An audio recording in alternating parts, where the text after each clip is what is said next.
За сайн байцгаана уу? Жүжигчин найруулагч продюсер Нямдава буюу Энди байна. Би амьдралдаа анх удаа юм подкаст хийж үзэж байна. Хувь тавилан байдаг гэдэгт би итгэдэг. Хин нэг нэгээ танихгүй өнгөрч болох байсан.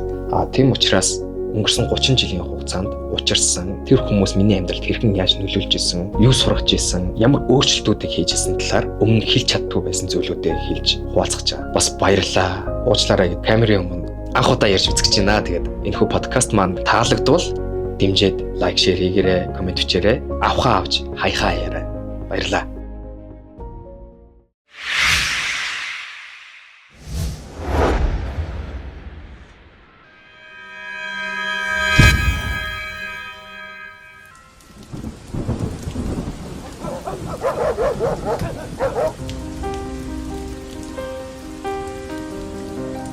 За сайн байцгаана уу? Энэ удаагийн маань зочноор Монгол улсын гавьяат жүжигчин Уран чимэгч маань оролцлоо. Тэгээд кино урлаг миний хувьд бол маш олон зүйлийг сургасан. Уран агч маань хамгийн анхны киноны найруулагч байсан. Тэгээ анх кинотой танилцуулсан ийм хүн байгаа. Тэгээд дүүхэн подкастт оролцож яваад маш их баярлалаа. Урилгын минь хүлээн авсан баярлалаа. Чамаас энэ анхны кино гэж ярихаар бас ингээд дурсамж сэтрээд. Би ч гэсэн 10 чи тэр хоёул адилхан байхгүй. Яагаад гэхээр нөгөө 13 онд манай хувьслаар тагч анхны кино чинь зэрлэгсэн юм чи тийм ээ. Тэр дээр би ч гэсэн кино мэдгүй анхны. Яг чамтай адилхан бас анхлан сурчсан байхгүй. Чи бас нэг учраа мэдгүй анхны киног л ингээд явж байгаа. Би ч тэнд бас нэг учраа мэдгүй бас нэг яг л драмын театрдаг ажилласан нэг 22 жилийнхаа туршлагаар тийм нэг өөрт байгаа нэг урлагийн мэдрэмжээр тэр чинь ингээд яваад нь штэ. Тэрнээс яг одоо мэдрэмжийн хувьд бол хоёул яг адилхан. Тийм. Тэгээд киноны хувьд бол одоо юу гэдгийг миний юу гэдгийг киноны план гэж юу юм, кино зураг авалт ингэж явдгийг гэдэг ингээд надад анхны одоо цагаан толгойг заагаад хамтдаа яг практик дээр ажилласан бол отхон зориг зурлаач. Тийм. Отхон зориг зурлаач маань өөрөө найруулагч юм шүү дээ. Кино урлагийн сургуулийн найруулагч ингэ төссөн шүү тийм ээ. Маш мундаг хүний шав шүү дээ тийм ээ. Тэгэхээр би киноны хувьд отхон зориг багшаа гэж боддог. Нэг өөрийнхөө нэг ерөнхий юмыг отхон зориг надад ингэ наривчилж зааж өгч байгаа. Тэгэл нөгөө юм нэг киноны багш нарын юм нэг лавлах юм сургуучийг надад бүр уран агчаа та энийг уншаа гэд надад бүр хүчээсэн. Тэгэл бүр ингээд камера тавьчихад энэ ингэдгийн дуран ингэдгийн дуран тэтэн төрүүлээд ингээд солихоор энэ палаан ингээд томорч жижигэрч наа цаана ингэдгийн фокус гэж ийм бүх юмыг анхан шатны тийм ээ. Тэгээ нөгөө бас сморкин тэр чинь мэдэхгүй шүү дээ. Тийм ээ. Яг мэрэгчлэн тэр нэг зураг авалт өнцгүүдийг тийм өнцгүүдийг мэдэхгүй шүү дээ. Тэгэл тэр мэрийг чи ингээл зураг авалт ингээл палан бэлдээл ингээ байж байгаа надаа ингээл юу яадаг. Би нөгөө киноны хэллэгийг мэдэхгүй байна. Дадлах ингээ та дадлах ингээ кинон дээр ажиллаад байгаа байхгүй. Тэр дадлага нь яаж нөхөр нөгөө урлагийн одоо нөгөө юу вэ шүү дээ. Бидний нөгөө тайзны мэрэгжлийн хэллэгүүдээ шүү дээ. Тэр мэр бол угаасаа миний мэрэгжил учраас одоо тайзны одоо жүжигчний ажлыг бол байхгүй шүү. Тэр чинь нөгөө кинотой холбох балансыг яаж тааруулах шиг юм уу те. Кино тайзны бүтээл дээр хүртэл нөгөө жүжигчний балансын асуудлууд аягүй чухал шүү дээ тийм ээ. Би болохоор отон зориг нөгөө зурлаачтай юу ярьж ийн гэхээр нөгөө паланы өвдө найрлагчаар ажиллаж байгаа юм чинь. Үндс нөгөө жүжигчний зорилго, нэвтрэн гарах үйлдэл, туйлын зорилго ч гэдэг юм уу те. Угаасаа тэгээ нөгөө тайзны жүжигчнэр ингээд 22 жил ажиллаад нэг хожуу ингээд кино урлал руу орсон болохоор ч нэг яг тэр хэллэгээрээ ажиллах гэдэг шүү дээ. Тэгэхдээ ерөнхийдөө нөгөө жүжигчний сэтгэл зүйдээр ажиллах. Жүжигчний дүрийн шугамыг тодорхойлох ч гэдэг юм тийм ээ. Тэр бол миний үндсэн ажил шүү дээ тийм ээ. Тэр тал дээр бол яг камераар хүмүүс яаж харуулах уу, планы юмнуудыг мэдэхгүй орж байгаа. Олон юмд орж хэлж байгаагүй юм байна би. Чи бүр энийг хасгүйгээр оруулаарай заа юу. Би отхон зориг зурлаачд бол үнэхээр талархаж явдаг юм аа. Мэдээж манай хувьсэл бар тагшны анхны хит болсон 20-3 киног. Тий ихний 3 кино. Тий зурлаачаар ажилласан. Мэдээж зэрлэг цэцгсийн хүлэмж гэж кино гарснараа хувьсэл продакшн энэ кино салбарт ингэж орж ирсэн юм а гэдгийг одоо зарлан тунхагласан хүн бол одоо яахан аргагүй манай отхон зориг найруулагч зурлаач юм да. Зориго баярлалаа. Тэр хүний хувь нэмэр маш их байсан. Тэгэлгүй яхаа. Ер нь анхны юм гэдэг бол хүн болгоно аяг тод үлддэг. Харин тийм. Одоо тэрнээс хойш чинь тэгэл 9 дэх киногоо орцол явж байгаа байхгүй хувьслаар. Ингэ сайхан ингээл. Нээлттэйсэн. Амиж. Яг таны анхны гэдэг шиг над бас нэг кинонд явж үзэх чинь хүсэл байсан. Дөнгөж нэг дөрөх курс хийсэн. Нэгээ дөнгөж төгсөн 100. Тэгээ эхний өдрийн зураг авалт чинь тэр нэг юуны тийш явсан. Сонгины тийш.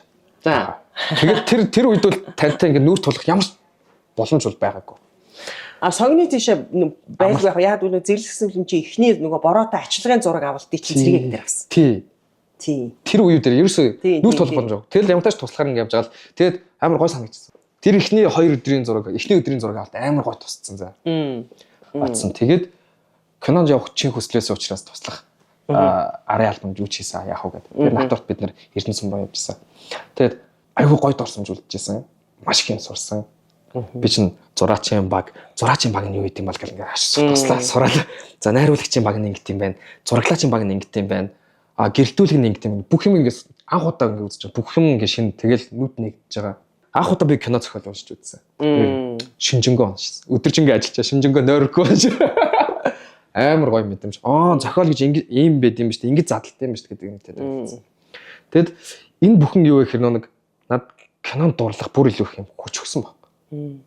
Тэр болтол би чинь нэг тайсны жүжигчин болно. Драмд орно гэсэн юм хүсэлтэй байсан нөхөр чинь кино ямар гоё юм бэ гэж бодоод тэр өвөлдөө би 2 дугаар курст орж байгаа шүү дээ. Тэр өвөлдөө өөрөө зохиол бичээд өөрөө найруулад өөрөө бүх юм дээр ажиллаж үзээд тэнд танилцсан хүмүүстэйгээ анх удаа кино хийж үзэж байгаа байхгүй. Тэгээд тэр бол маш их түлхэж болсон. Тэр богинжны кино бас тухайн үед амжилттай болоод тэг өнөөдрийн Нямдаваа буюу эндийг бий болгоход хамгийн анхны эргэлтийн кинотой танилцуулсан тийм том түүх байхгүй. Миний хувьд дурсамж. Тэгээд танд маш их баярлж авдаг. Баярлалаа. Угаасаа хүмүүст би боддог ш нөгөө анхны сэтгэл бол залуучууд аягүй чухал байдаг. Би ч гэсэн залуухан байхдаа анхныхаа тэр сэтгэлдлээр анхныхаа тэр мөрөөдлөөр тэр үе эхлэн ш угаасаа тэр бодож ич тэр чи эхлэн зүгээр нэг сэтгэл хөдлөл автаад хүн дагаад гүйх бол биш байхгүй юу. Тэгэхээр хүнд анхны юм гэдэг бол тод дурсамж одоо маш тод үлддэг. Тийм учраас хувьсэл продакшнаар ороод дамжсан бүх хүмүүст одоо залуучуудад анхны сэтгэл хамгийн сайн бааж чухал байдаг. Магадгүй одоо ингээ 27-8 жил оршин тогтноод дандаа залуучуудтай ажиллаад одоо амиж кинон дээр ихэд Зурлаач Баатар бит хоёр л хөгшин баг тий. Тэгэл бус нь 14-өөс 30 насныхан. Зурлаач Баатар маань надаас бүр 10 гаруй дүү. Тийм ээ. Ингээл тэгэл дандаа залуучуудтай бид ингээ гар нээж орж байгаа байхгүй. Тэгэхээр би зүгээр чиний энэ подкаст влогоор дамжуулаад юу гэж хэлэх вэ гэхээр хувьсэл продакшны үе таалаа залуу уран бүтээлчд үргэлж нээлттэй байна. Уран бүтээлээ туурсаар л байх болно гэдэг юм уу тийм ээ. Тийм учраас хувьсэл продакшн бүгдэнд нь нээлттэй байх юм байна. Би ч нүг дөнгөж нэгдүгээр курсээ төгсөж очичоо тантай анх танилцчаад хамгийн анхны сэтгэлийг та сандаг. Би бол амар тооцсон. За яар. За ингэсэн. Офс дээр очиж танилцаад тантай анх удаа танилцаад тэгэхэд яг гадаа байсан байхгүй. Тэгсэн чинь та ингээ нэг амар ингээ харсан байхгүй. Хин гэдэг гэсэн. Нямдаваа гэл ингээл гацаалж байгаа байхгүй танаас хөндлөдөг болохоор ингээ нэг жоох айцтай. Тэгээд тэр үе чинь биш юм нээлттэй биш. Айгуу даруух хөвгтэйсэн. Тэгсэн чинь жүжигчин болох гэж байгаа юм зү. Тэгвэл чи хамгийн шилдэг нь эсвэл хинч биш ээ заа юу. Дунд зэргийн жүжигчин гэж байхгүй. Энэ бүр пүн гээл тусч байгаа. Яа тэгж хэлсэн үү? Одоо ч тэрийг хэлсээр л байгаа шүү. Та тэгж хэлснээс хойш би амар хичээх хүсэлтэй болсон. Урам зориг өгсөн гэсэн үг надад. Нэрээ тийм биш би ерөөсө хүн танигдахгүй жүжигчин нэртэй байснаас шилтгэн байхын төлөө би мацах хэрэгтэй маань, хичээх хэрэгтэй маань, зориулах хэрэгтэй маань гэд маш их хичээсэн. Одоо ингээл ерөн бол манай нөгөө хувьслийн 45 сургалтанд орж ирсэн анхан шатны одоо мэдлэг болох гэсэн хүмүүс байна шүү дээ. Сурагчид залуучууд одоо тэгэл бусад энэ кинон дээр ажиллаж байгаа. Одоо энэ соёл урлагийн сургуулийг төгсөж байгаа ч жүжигчлийн мэргэжлийг сонгоод карьер хөөж эхэлж байгаа залуучууд. Дундаж жүжигчин гэж байхгүй. Зүгээр сайн бай. Нэг бол хинч биш вэ. Хинч биш байгаад гоо ингээд тэр жүжиг кинога мэргэжлийн төвшөнд ойлгодоо тэрдэг л үзэж ихээ. Хэрвээ чи мэргэжлийн сургууль. Энд чинь муусан ч гэсэн бакалаврын зэрэгтэй 4-5 жилийг зарцуулдаг мэргэжил шүү дээ. Тий. Тэр нь бол амьдралынхаа турш зарцуулж байгаа. Тэгэлгүй яах вэ? Тэгэлгүй яах вэ? Тэгэхээр чинь би энийг яагаад одоо чамд 11 жилийн өмнө хэлжсэн одоо ч хэлсээр байгаа гэхээр дунд зэргийн жүжигчид их болжээ. Юу гэж бодож байна? Би бол энэ дээр хэлчихвэл тэгэл гомдчих шүү дээ. Ер нь гэхдээ би айсан юм байхгүй. Тэгвэл яагаад олон байгаа. Өөрөөр хэлбэл таны түрүүний хэлсэн чинь дунд зэргийн жүжигч олон болж байгаа шүү дээ. Өөрсдийнхөө үнцнийг юм чиний бодохгүй хүмүүс амар олон болсон. Жишээ нь юун дээр? Юм болгонд ордог жүжигчдэг биш үү? Үнэлтгөө. Тэгвэл амьдралын шаардлага бол яах вэ? Шаардлагатай байж болно. Тэгэхээр олж идчихвэл яах вэ? Өөр юмар давхарлага олж идэх ингээ өөрийнхөө үнцнийг тодорхойлж бий болгож болно шүү дээ. За чи Хичнээн дүүгээ дуртай заяа. байсан ч гэсэн. За дүүгээ бид нар бүр алсан юм ярэ. За манай Монголынхыг мэдэхгүй. Чи энэ гадны уран бүтээлчдийн ABC зэрэглэлийг үүж олгодог бай. Энэ болохоор Чи угаасаа нэг чи хүлийн зөвшөөрдөг юм. Чи нэг юм байх ёстой гэж бодод юм уу? байлгүй байх ёстой гэж би бол боддог. Тэрний талаар ч гэсэн би судалгаа хийж үзсэн. За. Ягд Холливуд Солонгост зэрэглэн гэж байгаа. Тэр хүний зөвхөн царай гэлтгүү нэрийг нь ашиглахын тулд асар их мөнгө төлж байна. Тэрнийхээ хэмжээгээр тэр хүн асар их сахилга баттай таны сайн хэлсэн болгон байна шүү дээ, тий. Бие зүг авч явах хэрэгтэй. Олон нийтийн сүлжээнд ямар байх вэ? Өөрийнхөө хувийн аккаунт дээр хүртэл ямар байх вэ? Тэр ард нь нэг хүний ард дахиад өчнө продакшн хийж байгаа. Хэлбэртэй менежментийн баг. Тэгээд тэр хүний бүх юм ингээд хамт бүцээлцээ тэр хүнийг бүтээж ирж байгаа. Тэгээд энэ хэмжээний хүмүүсийг бол зэрэглэнгийн ингээд тэр хүмүүс тодорхойлцдог. Олон шагнал автаа гол юм шүү, тий. Жишээ нь Оскар үнцэнтэй. Оскар авсан мөртлөө хүмүүс танигдаг жүжигчин байхад Оскар авах мөртлөө танигдсан жүжигчид байдаг. Тэд нар бас зэрэглэл гэж явдаг. Тийм. Тухайн хүн өөрийгөө брэнд болгож өгч байгаа. Тэгэхээр ABC зэрэглэл бол зайлшгүй байх хэрэгтэй гэж бол байна. За энийг хин хийх юм. Сүүлдээ чи миний подкастт орж байгаа юм шиг болчихсон уу? Үгүй энийг одоо яалчгүй тухайн салбарын өөртөө бүтээх хэрэгтэй гэж бол харж байгаа. Өөртөө эндээ хүлийн зөвшөөрөх хэрэгтэй. Хин нэгэ. Бүх юм хэтэрхий замбраагүй байгаад байна. Тий. Ингээд замбраагүй, бас ойлгомжгүй, цэгцэнд ороогүй байгаад байна. Харин. Тэгвэл энэ алстаа засагдах байх гэж би бодож байна. Бүх юм цаг хугацаа гэдэг бол хамгийн үндсэнтэй, хамгийн үнэншүүлтэр байдаг, тийм ээ.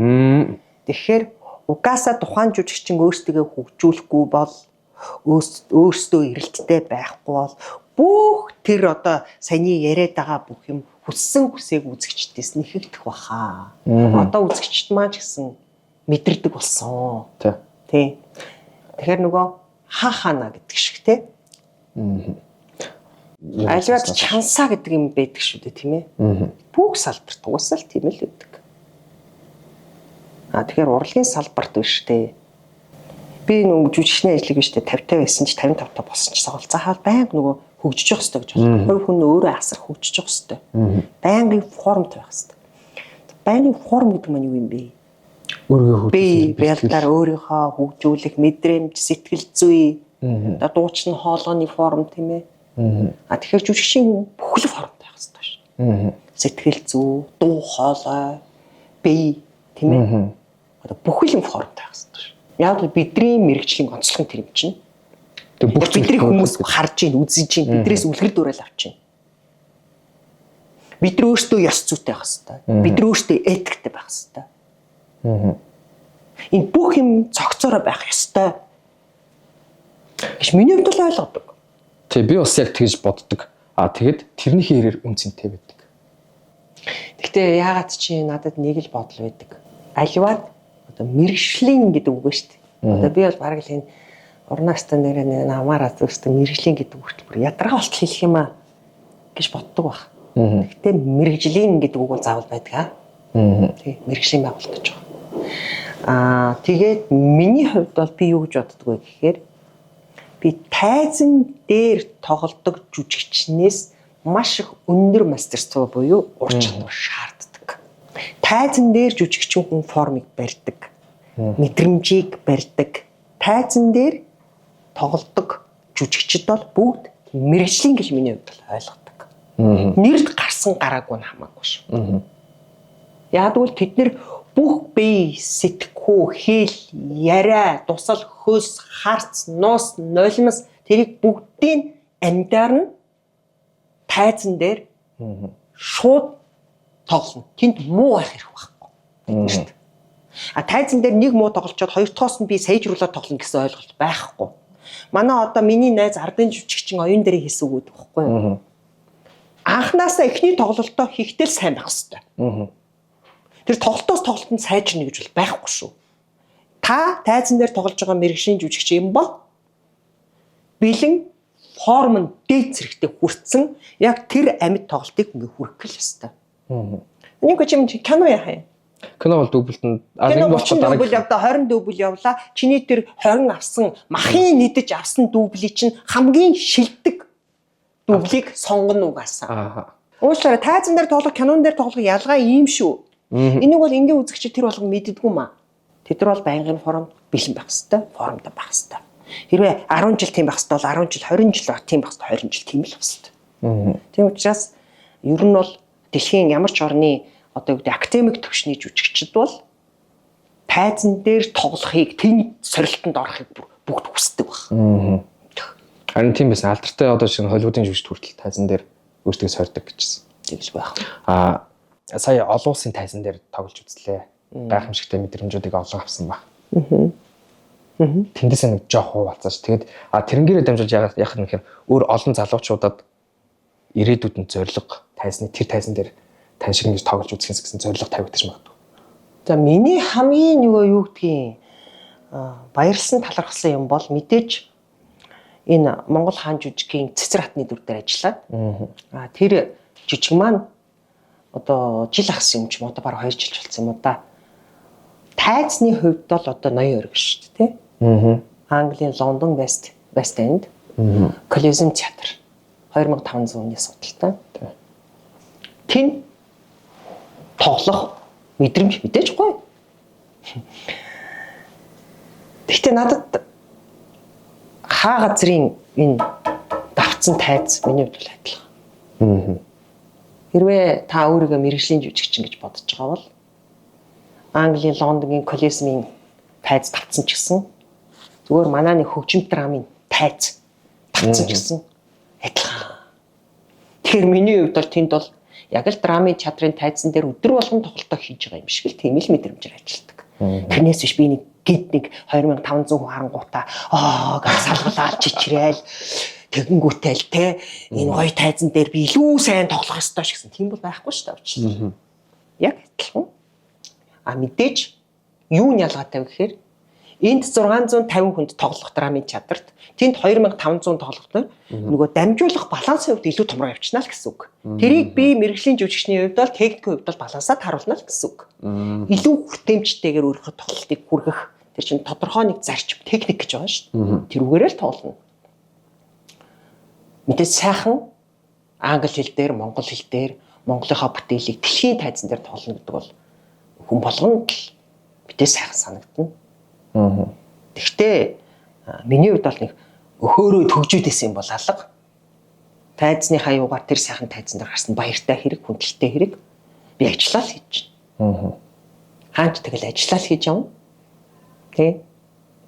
За таны одоо шууд кино руу ороо хоёлаа. Кино ярьж гиснийх. 9 уран бүтээл ярд гарлаа. Дийлэнхтэй ерөөхдөө ингээ харахад улаан үзэгдлүүдийг баг кино болгон дээр оруулж байгаа. Яг сүүлийн ноён эмэгтэй дээр туршиж үзээд 1-2 сценээр туршиж үзээд одоо энэ гэмт хэрэг тулаант одоо энэ кино жанр нь бол анх удаага иж штэ. Өмнө нь бол юм бол хувьсал ордог шин дандаа эмэгтэйчүүдийн нийгмийн драма ч юм уу, уянгийн драма ч юм уу, мелодрам одоо хөвчлэн тэгэж хийдэг байлаа штэ. Одоо яг энэ дээр бол нэлээ хөрвсөн гэж ойлгож байгаа. Одоо тулаант төрлийн. Энэ кинонд бол жанр ч байгаа штэ, ч өөр юм штэ, тий. Комеди гээл те, адал явдалтай триллер гэдэг штэ те. Тэрийг зарим нь анзаарахгүй үзсэн. Ягаад ийм амар хүчирхийлэл гаргаад байгаа юм гэдэг штэ. Би болохоор тэр хүчирхийллийн цаана асар том санаа агуулж байгаа л та. Түрүүний хэлдгээр жишээ нараа амин ч кино. Энэ сэдвийг яа найруулах сонгосон юм бол? Энэгээр юу хийх гэдэг вэ? Юу дамжуулах гэдэг вэ? Өсвөр насны хүүхдээ гадуур юу хийгээ явж байгааг мэдж байгаа эцэг байгуул уу? Зөв шүү дээ. Миний юм анзаарч. Тэд нар юу гэж боддгоо гэхээр хаал идсэн үү гэж цэцгэлсэн. Хувц өмссөн үү мөр бүтэн. Үгүй шүү дээ. Энэ бол зүгээр л хүний хэрэглээ хоолоо эдээл дарахгүй хөрөхгүй явж байгаа тийм ээ. Тэрний ард таны хүүхд яг юу хийж байгаа вэ? Хинтээ найзалж хөрлж байгаа вэ? Гэртээ нэг дүртэй байгаад байна уу? Гараад өөр дүрд ороод байна уу? Энийг анзаарч байгаа эцэг хүүхэд байна уу? Энэ бол өөрөө маш том сэдв шүү.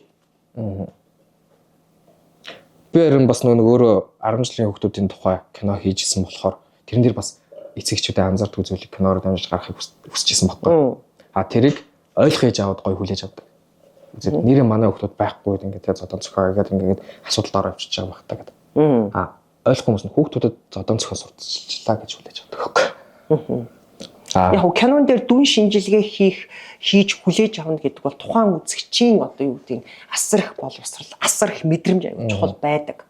Хүн болгон адилгүй. Тэгэхдээ би Монголын үзэгчид мэрэгэн гэдэгт найддаг, итгэдэг. бүх юм сайнтай муутай. Энийг заавал тийм байх ёстойгаа шүүгээл ялгаал энэ чинь угаасаа энэ өөртөө ингээл угаасаа ойлгомжтой байдаг. Тэгэхээр энэ аминж киноны цаад утга санаа дамжуулж байгаа энэ те одоо үзэл баримтлал бол бүгд бол үнэхээр хүмүүст ийм улаан гэрэл би асах байхаа л гэж бодож байгаа. Ялангуяа ноён эмэгтэй илүү их экшнээс нь яаж ийм гоё хөнгөн шалангаа хөдөлж байна. Монгол эмэгтэй орлон тоглож байхгүй шүү дээ баг. Би ноён эмэгтэйр бол орлон тоглогчгүй дуусгасан. Харин тий. Тий. Саяны амиж кинонд бол орлон тоглогч авсан. Шалтгаан би нурууны хүнд гэмтэл авсан. Зураг авалтаа эхлээгүй байхад жахав. Тэгээд эмчлүүлээд зураг яг энэ төлгөөрөө хоошлуулад их хүчтэй үйлдэлтэй ч юм уу тийм ээ. Тийм нуруунд дахиж ингээд сэдрэх магадaltaй зураг авалтуудаа бид нар Монгол станд багаас орлон тоглож авсан. Ноён эмэгтэй дээр болохоор би үзчихэд бүр ингээд гайхалтай гэж хүлээж авсан. 50 гарцсан эмэгтэй хүн ийм экшн кинонд. Тэгээд та өөрөө тэрэндээ ингээд зүгээр ингээл үзэгдэл шиг тоглоод байгаа байхгүй. Яг үндэ би 50-тай шүү гэж хэлсэн. Миний ажил юм чинь. Зүгээр ингээд мэрэгжлийн өнцгөөс би ингээд харж байгаа шүү дээ. Магадгүй одоо юу гэдгийг өөр нарагийн дүр дээр хэрэг би тоглохгүй өөрний жүжигчийн эмэгтэй тоглох байсан бол за ийм дүүшин дотор нүсгэн зодтолтнаа гэж зөвшөөрөхгүй байсан баха. Тийм баха. Маш их зориг байсан. Би нэг зөрөгтэй биш л дээ. Би өөрийнхөө ажлыг аягуусаа ухамсарладаг. Яг би энэ мэрэгчлийг сонгоод энэ мэрэгчлээ би ингээд 30 жил ажиллаж байгаа юм чинь. Би ажиллаад хийж байгаа юм чинь би өөр юм хийгээгүй шүү дээ. Тэгэхээр надад ч юм уу эмзэглэгч юм уу янз янз болох тийм шаардлага байхгүй. Харж байна уу? 50 гарцсан мэрэгжлийн жүжигчин хүн ингэж ялж байгаа. Би нэг зарим нэг кинонуудаар ингээд кастинг хийж үзэж байхад ийм үзэгдэлд орохгүй гэдэг байхгүй. Шин залуу гарч иж байгаа жүжигчсэн байгаа шүү дээ. Наач наваа муухай харагдуулах юм байна. Хүмүүс намайг бүцгэллээ гэж бодох юм гэж. Би одоо энэ дээр яг чамайг энэ дээр нэг юм хэлчихв. Одоо энийг яг анхаарна үз. Гэхдээ бүгдээрээ биш ээ. Тийм. Ер нь сүүлийн залууч жүжигчид би хөөрхөн харагдах ёстой гэдгийг би ерөөсөө ойлгодог байхгүй. Гой сайхан харах гэдэг. Тий. Тэгэл ингээл нөгөө бормор тоон тавиал киноны нэг үндсэнийг өнгө хэл хийц гэж байгаа шүү дээ. Би энийг ерөөсөө нэгдүгээрт ойлгоо. Энэ бол мэрэгжлийн бус юм. Хэрвээ та тэр тусмаа кино жүжигчний ажлыг сонгочлоо бол дүр гэж юм байна. Дүр шүү. Чи өөрөө биш. Тэр дүр юу юм? Тэр дүр хий юм. Тэр дүр юу хүсэж байгаа гэдгийг хамаатай байгаа юм. Яг зохиол төр юу вэ? Тэрийг л гаргах хэрэг. Тэр дүр хөгшин юм уу, залуу юм уу, те ямар амьдрал туулсан. Энэ бүгд аюу хамаатай болчихж байгаа. Тэгэхээр тэр хөөрхөн сайхан харагдана гэдэг бол арай өөр төрлийн юм баха. Жохон гялгар баха, өөр юм баха. Сүүл үед ялангуяа амар тийм химэл давхраа хэлдэг болсон. Хамраа өндөрлөдөг болсон. Эмэгтэй ч биш шүү дээ. Эмэгтэй гэлгүй эрэгтэй ч давхраа хэлдэг бас би амар дургу. Дайлгын крупны план дээр те ингээд шахаа ингээд аваал ингээд тэр кино театрын тэр том дэлгэцээр тэр хүний сэтгэл хөдлөлийг харуулах гэдэг шүү дээ те. Тэр өөр асуудал байхгүй. Тэгтээ одоо сүүлийн үед манад нөгөө гоо сайхны мэс засалж явах ихэндээ жоохон фейлдт юм шиг байна. Тэ? Одоо нөгөө гой хөгжөөд сайжраад солонгос болгос яваад бүр гой мэдгэдэггүй гой хийлгээд те. Тэгээ гадны жүжигчч гэсэн тийм юм айгүй хийлгэж байгаа болохоор тэр нь ингээд нөлөөлөд байж байгаа нөгөө. Гэхдээ миний хувьд бол илүү натурал байдал. Зүгээр би байгалаараа нэг хөвтэйх мөтлөл арьс маань ирүүл янз бүрийн юм гарахгүй л тэгэл болтонтол гэсэн бодолтой байдаг яг үнэндээ. Гэхдээ энэ миний бодол хүм болгон таалагдгаал бүү гэдгийг бүр анхаар. Гэхдээ мэрэгжлийн өнцгөөс бол тэр бол ер нь мэрэгжлийн хувьд бол тэр нь бас амар дургуутдаг. Тэгээд битээ тэгзэл гэж бодсон. Та наваа ингээ 3 үгээр тодорхойлвол юу гэж тодорхойлох? Чамаагүй те. Танаас би яг иймэрхүү асуудал анхудаа асууж байгаа. Би чамааг аягүй хичээл зүтгэлтэй гэж хардаг. Гэтэ сүүлийн үед чи одоо танилцаад одоо 12, 11, 12 жил чинь тийм хичээл зүтгэл авч. Гэтэ чи миний натурыг хайж авсан. Харин би яг тэрний нөө тайлбарыг нөө танд хэлж чаддгүй байсан. Айгаад би ерөөсөө ажлыг дундаас нь орчихсон аяг дургу. Харин. Гэтэ манай киночдод ерөнхийдөө дундаас нь орхино гэдэг асуудал бол ер нь бол аяг хоор байдаг. Яаж би залуучуудаа ч хэлдэг. Та нар хэрвээ өөр продакшны уран бүтээлд орж туслагч байсан ямар ч одоо функцэд ямар ч юун салбарт нь орж исэн заавал дуусга. Чи хүний ажлыг эхлүүлсэнд бол заавал дуусга. Тийм учраас би чамайг сүүлийн үед л хичээл зүтгэлтэй гэж харж байгаа. Тэгээ чамайг сайн хичээ би юм тоглоом хийж байгаа. Миний хобби болгоод би нэг бизнес болгоод явж байгаа шин таалагч чинь баяр үргээ. Сайн байна. Би залуу хүмүүсийг юу ч голохгүй хийдэг байгаасаа гэж боддог. Яг тэгвэл нөхөртөөч залуудаа тийм л байсан. Тэгжиж өнөөдөр амьдралыг босгосон. Өнөөдөр ганцхан киноор амьдраад байгаа юм бол биш шүү дээ. Ажил голохгүй хийсээр өнөөдөр хүрсэн байхгүй. Одоо ингээд 12 20-д наснаа би мөнхийн 21-т гэж явсан байхгүй. Мөнхийн залуугаараа байх юм байна гэдэг. Тэгсэн чинь гинт 30 төхөд ирсэн чинь амар их бодогдсон байхгүй. За. Тэгээ би хэсэг ингээд сая сүүлийн хагас жил өөртөө цаг зарцуулаад тэрийг хүлээн зөвшөөрч эхэлсэн. Чи өөрийгөө хөгшин гэж бодоод байгаа. Үгүй хөгшин биш. Яг. Ирээдүйд би 30 наснаа ялангуяа амар их төлөвлөсөн. Бүр тэнд том төлөвлөсөн. Тэрнийхэд л явж байгаа. Тэгэд 30 настай эндэд юу гэж хэлэх вэ? Зэрэг. Би өсвөр настай байхдаа тэр үеэ санана штэ. Тэнгүүтээ би 30 настай ах хичнээг ямар хөгшин бэ гэж боддог байсан байхгүй. Тэгсэн чинь өөрөө 30 наснда хамгийн боловсрсон, хамгийн сайхан, хамгийн бүх зүйлийг хийж бодоо бүтээх тэр нас мөн гэдгийг ойлгосон. Магадгүй одоо эргээд бодоход урнагийн 30 нас яг карьерийн яг ингэж оргил үеэсэн баг. Завсар зайгүй жүжиг уран бүтээлтэй тийм ээ. Тэгсэн чинь одоо би ингээд 5 3 4 хүрчлээ. Би одоо өөрийгөө залуу гэж бодоод тийм. Тэгэхээр юу 30 нас вэ? 30 нас чинь бүр балчир хөөе. Хүмүүс одоо ингээл яриад дээ шүү дээ. Одоо тийм 30 та аниа нэр нэг нэр чиг нь одоо тийм үгээр гацсан байна шүү дээ. Хүн яг тэр үгээ өөрөө одоо юу үнэн тэр үнэн бүгд төгшөрнө. Бүгд тэр 30 40 50 насыг чинь туулд юм аа. Тэгэхээр би энэн дээр биш дээ юу гэж хэлэх вэ гэхээр зүгээр зогсоо загвар хөдөлмөр өөрийнхөө хүссэн амьдралаа босго өөртөө итгэлтэй бай. Юу гоч би хүрээдэн хөшгөж байгаа болон наач илүү цанцаа юу. 50 гарсан би өөрийгөө залуу шиг сэтгэж татчих. Тийм үстэй. Би хувьсгал дээр заримдаа ингээл чи боддоо надаар тоглосон хайр жүжиг заяа хувьслын анхны одоо тайзны бүтээл ахгүй юу драмын жүжигийн хувьд тий. Тэгэхэд би ганц цэцэг бол дэрт намгаа энтрийн би өөрөө одоо нөхөр нь продюсер нэж намайг тоглуулж болно шүү дээ. Намайг тоглуулаагүй ганц цэцэг тоглуулсан заяа. Тэгээ би тэдний ард нь ингээл өдрийнх нь хоолыг бууз зөөгөл явдаг гэсэн. Тэгэхээр ерөөсөө мэдхгүй ажил болохгүй хөдөлмөрлөх хэрэгтэй. Юу үнэн тэр үнэн. Хэсэг цаг хугацааны дараа хэн байгаад хэн болов гэдг нь ойлгомжтой болдог тийм үү? Би бол тэгж л хэлнэ. Тэгэхээр тууштай байгаарай. Аливаа ажил хийхдээ. Тэгээд үр дүнгийн зээрээ. Хэрвээ чи тууштай байх юм бол үр дүн нь хүссэн хүсээгүй чам дээр заавал буцаж ирдэг. Энэ бол улиг болсон үг боловч яг үнэндээ амьдрал дээр тийм л байдаг. Тэгээд би нэг танд өмнө хэлж байгаагүй гэж шүү дээ. Та нээлт санаж байна уу? Таны нээлттэй. Яг одоо нөгөө 11 12 жилийн өмнө болохоор ерөнхийдөө саналгүй яах вэ? Гэхдээ бүр детальны бол амар яахгүй л. Хүн өнгөрсөн дурсамжаа ингээ ярихаар нөгөө эдисэнд буцаас хэрэгтэй байна л да. Тэгэд би болохоор нээлтийг санаж байгаа байхгүй амар сайн сандаа. Яг тэгвэл миний амьдралын хамгийн анхны киноны нээлт. Би өмнө ингээл эднэр шиг ингээл киноны нээлтэнд орцож үзэх сангийн хүсдэгсэн байхгүй. Гэтэ би тэр киног ингээ дундаас нь хаяа явсан ч гэсэн надад урилга хийсэн. Тэгээд би очихгүй байхаа гэж хэсэг эргэлдсэн байхгүй. Тэгээ очсон. Тэг ингээ нэг сууж хат кино группээр нэг банкетгээ сууж хат танаа бүжиглэж гэж хат би нэг хүл гимтсэн байдаг гэсэн шүү дээ. Би нэг кино группээс хот руу нэг 2 хоног илүү 1 хоногийн чөлөө аваад явчаад иргээд ирсэн шүү дээ. Яваад ирээд маргааш нь машин тавьчихсан. Осолд орсон. Тэгээд осолд ороод шууд гипстүүлээд би хичээлдээ ч гэсэн гипстэй явдагсан. Манай үеийнхэн бүгд мэдж байгаа. 2 сар гипстэй. Яг тэрний дараа.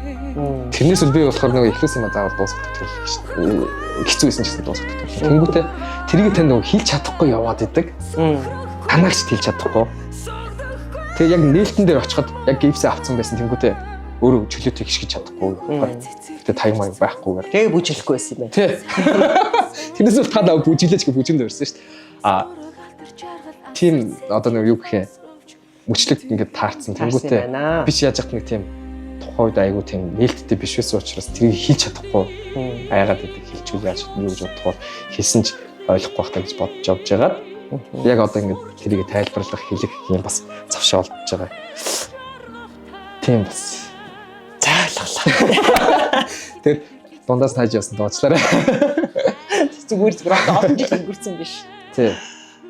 Эмэгтэйчүүдэд зориулаад нэг гоё үгс хэлээд энэхүү подкаст маань дуусгадаг гэж.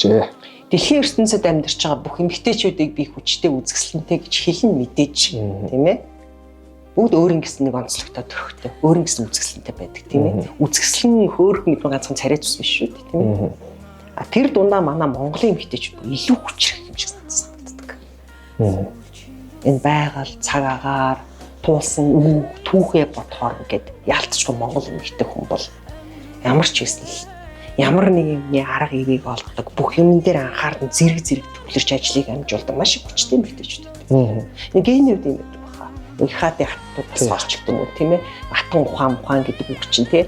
Манай монгол хэлч өөрөө ариун баялаг эмэгтэй хүнийг тодорхойлж чаддаг үг хэлэг бол нөхөр удаас гэдэг шүү дээ. Тийм болохоор би Монголын эмэгтэйчүүдийг хамгийн хүчтэй, хамгийн гайхамшигтай эмэгтэйчүүд гэж боддог. Та нартай эмэгтэйчүүдийн эрхийн хамгаалах өдрийн мэндийг хүргье. За баярлалаа. За баярлалаа. Танд сайн шүү дээ.